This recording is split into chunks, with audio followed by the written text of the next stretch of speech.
Hi guys, Uncle Mike, or Old Porch Dog, thought I would do a video on my belt grinder that I just got back together.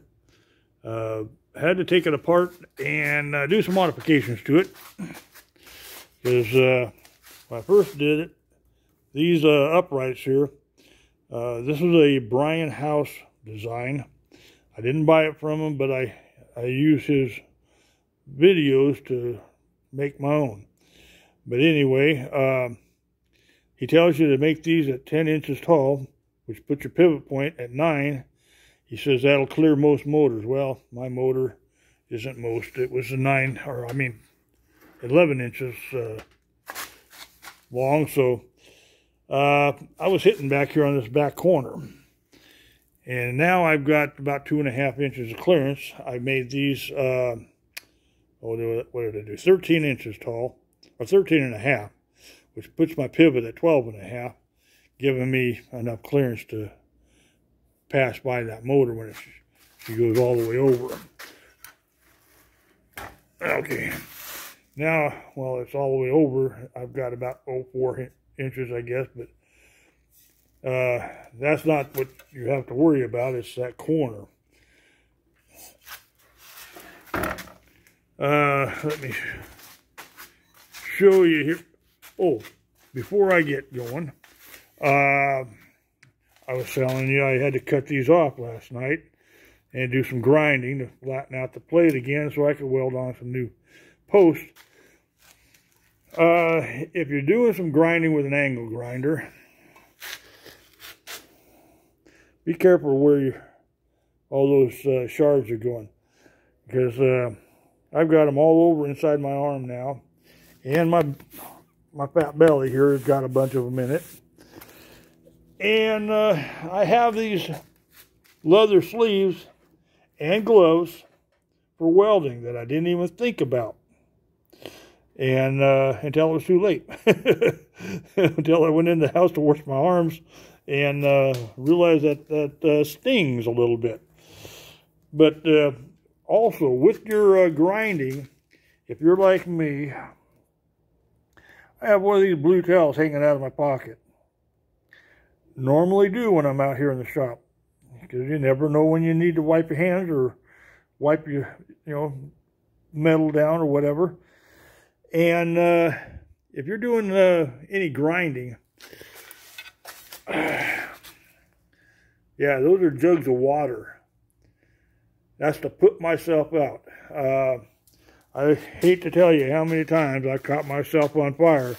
It only takes a spark, and those things will go up like a Christmas tree. So don't be like me.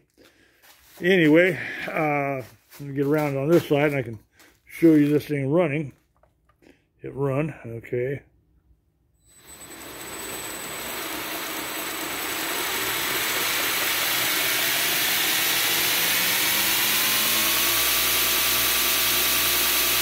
Yeah, it really gets to moving. You can hog off the metal in a hurry with that kind of speed.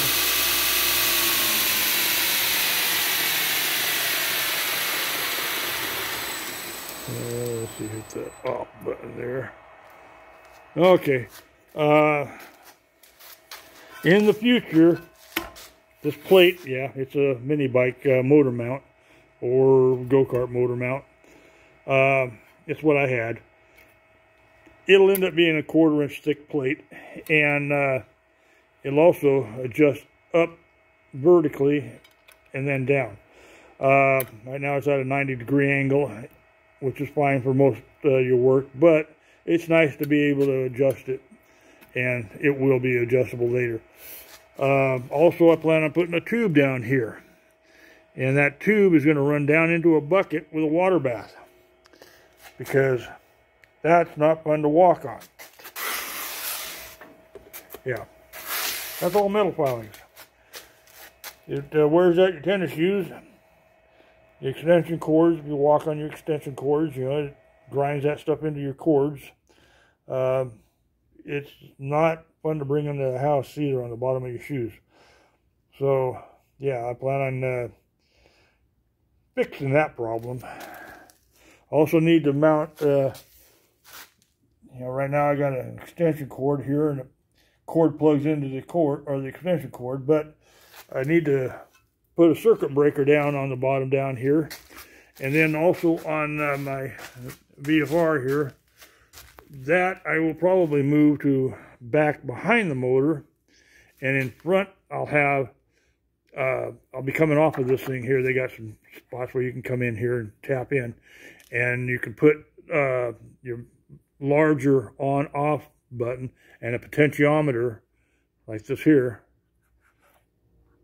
And that way, I won't be using the buttons on this all the time. I will be using something much bigger, and if it wears out, then I just replace that instead of having to replace the expensive unit. That's what my plans are anyway in the future.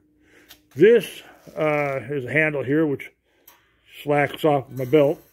They tell you not to leave these things on at night when you're not using them, to you know, pull the belt off and let it lay over the top of the machine slack.